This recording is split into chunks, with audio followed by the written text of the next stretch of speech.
right? And then I fill in the chapters as I'm painting them. So it's quite an entertaining process. I really enjoy it. And that's why the story, for a long time, you know how the story, the narrative is not very trendy in contemporary practice. Because there's too much of a purpose in the making of the... So Anu is a storyteller. That's how you describe it. For a long time I tried to pretend I wasn't. Because as I said, when I went to Australia, it was so unfashionable to be even painting the figure. You know, it was like, come on, you know, and then painting, pushing paint on a canvas, what the hell is that? Yeah. You know,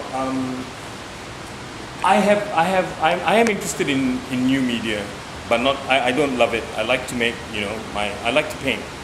I think it's more than pushing paint around the canvas, but I think my real strength lies in telling the story. Yeah. You know, and that process works so well because as I'm painting him, I actually can imagine him going back to India once, 3 months every year. Yeah. You know, and you know, it's always in the temple when I was growing up, you'd always get like for 3 months you'd get a different guy because the regular guy has gone back to India to see his family. The same thing with your roti man. Yeah. You know, you get for 3 months you'll have some guy who doesn't know that you want him to keep 3 curry puff rather than 2. Yeah. Or 1. He doesn't keep any at all, you know. The dobi as well. You know, suddenly your clothes come back completely terrible and you realize that the guy's gone back to India, you know. The barber. Those stories are what I've grown up on. It's very much nostalgia, right? It's very romantic as well. But I did want to place those things in the here and now. Okay. You know. And so some people say, well, you know, they're destroying the temple. This looks like a dance. And it is a very sad, it's like a wall. It's a sad, sad walls, you know. The roads, of course, are significant of the tar. Yeah. Right?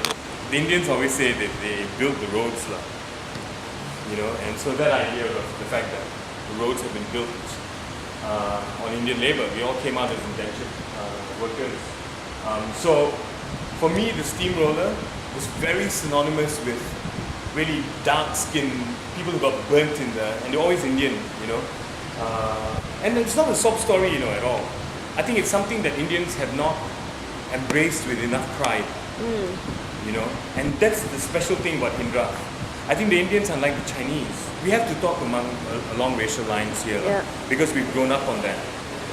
The Chinese have a really strong sense of community, you know, and the fact that when you get rich, you never forget. Look at Chinese schools. Yes. Okay? Yeah. Look at the Tamil schools. Yeah. You know, there's no funding because we are, in a sense, quite ashamed of our past. Yeah. I'll speak for myself, Unila, but I do know this for a fact. We're so ashamed of being Indian that if you don't speak Tamil, actually it's one step up.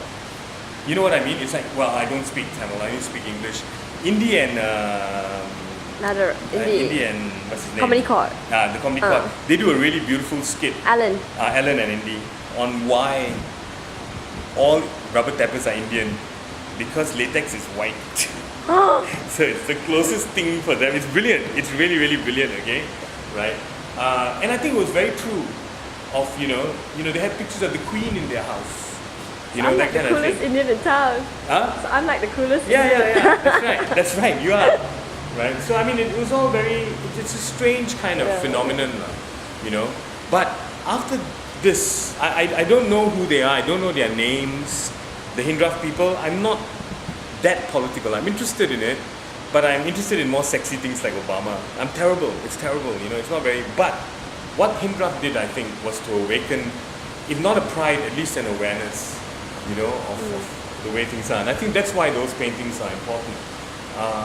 But yeah, the story, the telling of the story, the whole idea of no parking, you know, really deals with the question of impermanence, right?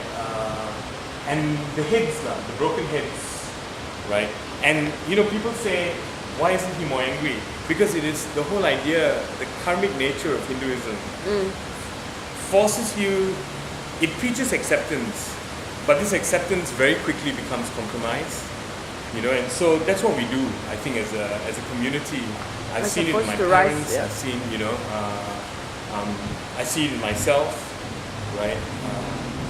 Part of it's the religion. The religion, you know, the whole idea of karma, that you cannot change things, that everything is already written. I think that is a very frightening thing in Hinduism, you know, because it doesn't give people enough hope. But I don't know enough about Hinduism to really Okay. comment on it. Okay.